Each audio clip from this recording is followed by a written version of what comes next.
will formally move to commence the opening rights in the impeachment trial of Vice President Sara Duterte.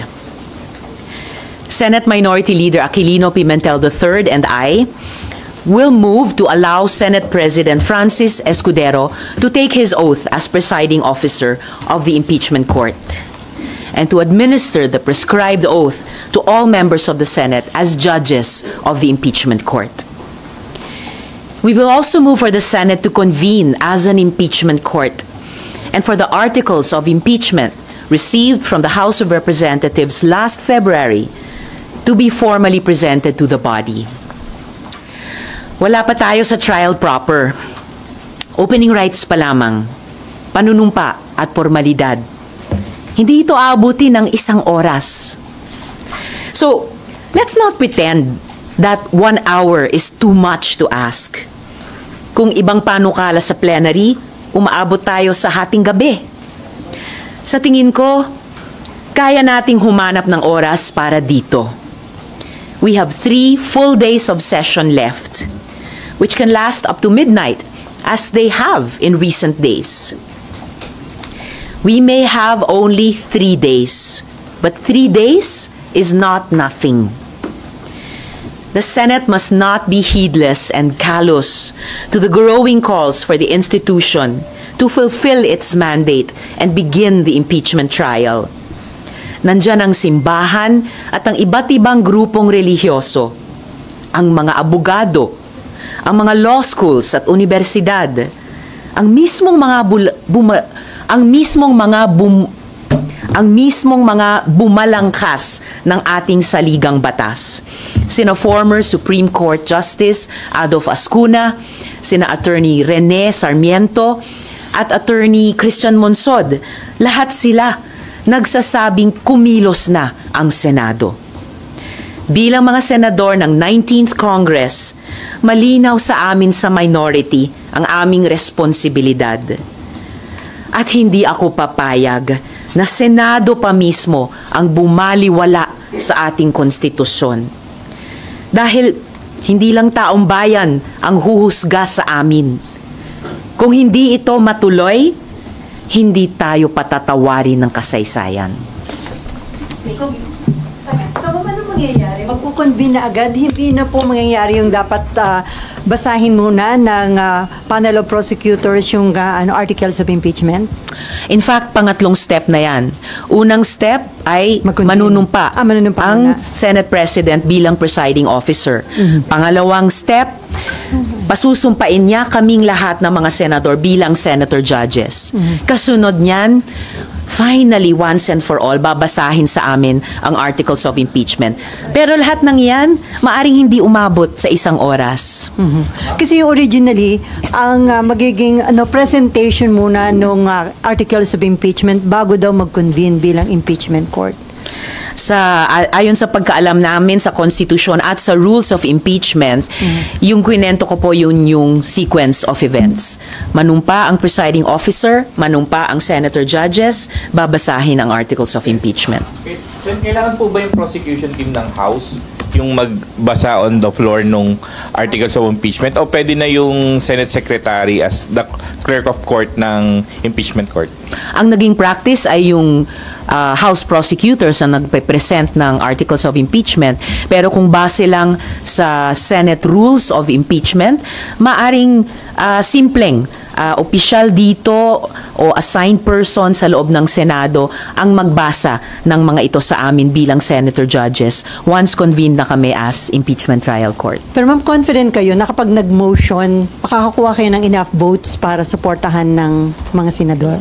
It shouldn't even require. Hindi na sapat kailangan? No. Ayon sa mismong konstitusyon, hindi kailangan yung approval ng majority para lang simulan ang aming tungkulin sa impeachment process.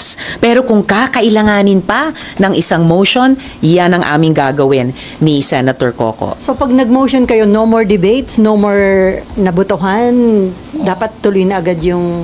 Ideally, sasabihin lang ni Senate President na inaaprubahan niya yung aming motion. Kasi Even that, hindi na sana kakailanganin kung lamang sinunod namin ang konstitusyon na upon receipt of the articles of impeachment transmitted by the House, forthwith, ituloy na namin ngayong linggo ang Senate impeachment trial. But ngayon po, bakit hindi po yung June 2 nung pagka-resume nyo, in-erase nyo na po agad yung issue na to na dapat mag-convene? Dahil batay sa konstitusyon at batay sa naging practice kahit nung nakaraang mga impeachment trials, hindi na kinailangan ng kumbaga lesser mortal tulad ng isang motion sa floor para lang gawin ang pinakamataas na utos at obligasyon na nanduroon na sa konstitusyon. But since we are here now, kumbaga, last 3 days na lamang, down to the wire tayo. Sige, kahit yung extraordinary motion ng pagmo-motion pa sa floor, gagawin namin. Kahit, ideally, kung ginagawa lang ng Senado ang aming talagang tungkulin, ayon sa konstitusyon, dapat sana hindi na kailangan ito. But what prompted you po na gawin to mamaya? Dahil huling 3 araw na po natin sa 19th Congress, kailangan, kung hindi man nung February 5, kung hindi man nung June 2, ngayong June 9 onwards to 11, simulan na po namin ang impeachment trial. Kasi ilang beses sinasabi ni SP Cheese na very powerful ang plenary. So parang laging decision ng plenary ang masusunod.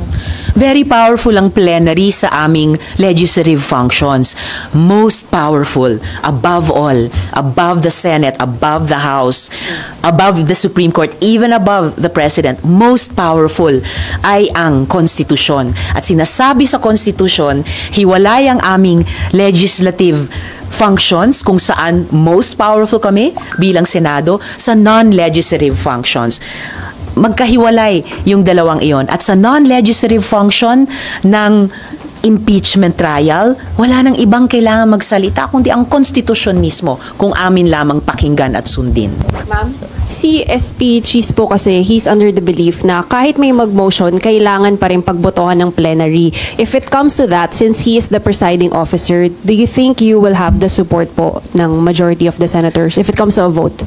Unang-una na, sa plenary ng session bilang Senado, pwedeng ang presiding officer mismo, ang Senate President o ang presiding officer, ang mag-approve or reject ng isang motion. Hindi kailangan kaagad ipasa sa amin para pagbotohan ang bawat motion, kahit simpleng motion. Ganon din, pag dito sa usapin ng impeachment trial, we will still be a Senate, magmo-motion kami.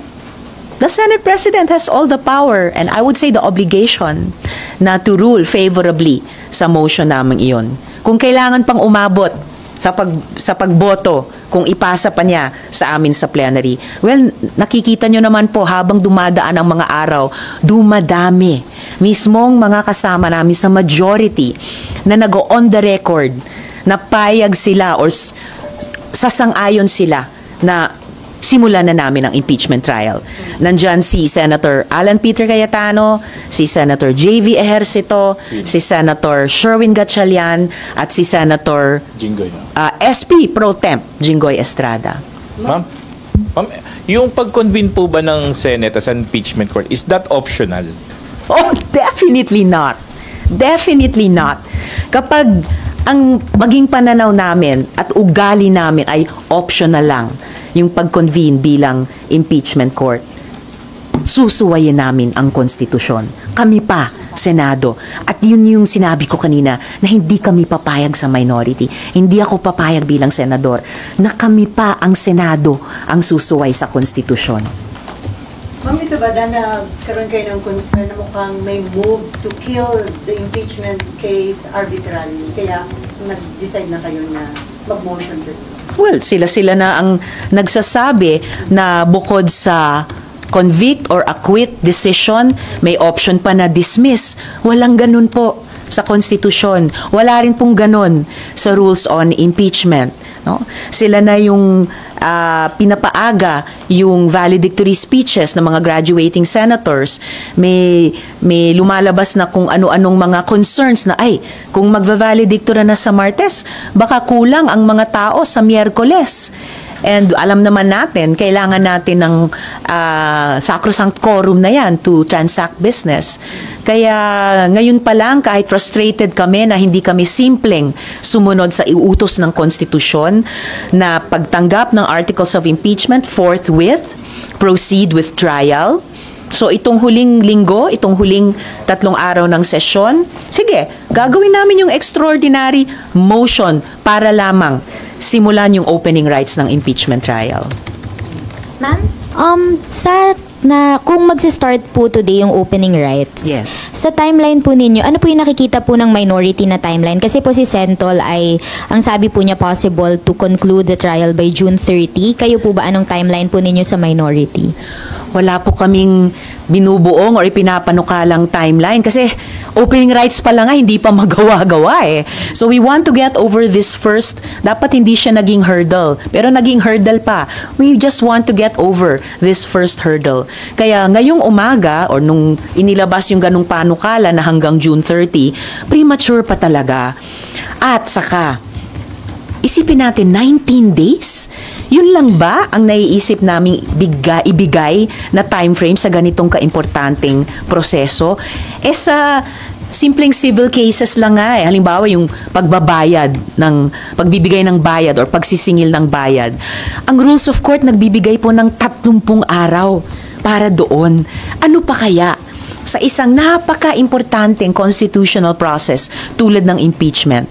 And remember, hindi lang po iisang article of impeachment ito. 7 articles of impeachment. Hindi pa nga namin narinig formally ano-anong mga articles.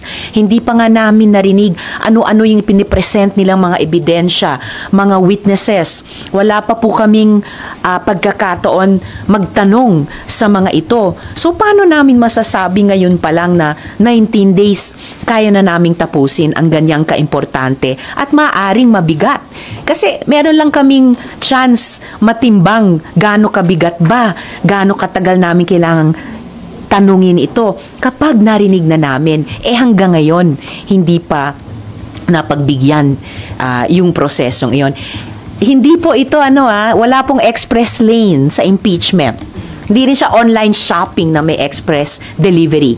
Bigyan naman natin ng hustisya ang prosesong ito. Bigyan natin ng hustisya pareho ang mga panig ng House prosecutors at pati yung kampo ni VP Duterte. At higit sa lahat, bigyan natin ng hustisya ang taong bayan na kumakapit sa konstitusyon at dumadami at lumalakas ang mga boses na pinagsasabihan kami, gawin nyo na ang tungkulin ninyo. Pero ma'am, tama po ba? At least for this week, today, opening rights, and then tomorrow and Wednesday, ano pong mangyayari? Basta pwedeng, once buksan namin yung impeachment trial, mag-constitute kami as impeachment court, doon namin pwedeng simulang pag-usapan yung timetable at gawin sa susunod na 2 araw ang mapag-usapan na para sa una at ikalawang araw pagkatapos mag-convene.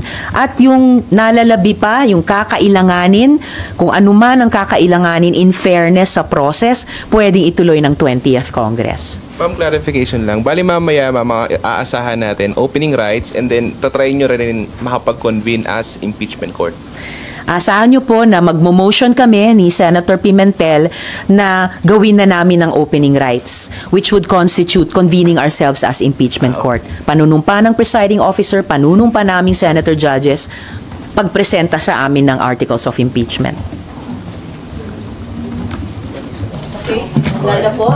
Thank you. Sorry ma'am. Yes. Kailangan po na within the day, masabihan na din po yung Kamara kung may reading, mapresenta na yung articles of impeachment, paano po yung mangyayari? Well, kung mabalitaan na nila ito, yung aming gagawing motion, nasa sa kanila na po kung paano sila kikilos o hindi kikilos. Basta natapos nila yung trabaho nila hanggang sa transmittal ng articles of impeachment, ang bola nasa korte ngayon ng Senado. So, yung shot clock, matagal nang nag-run out, no?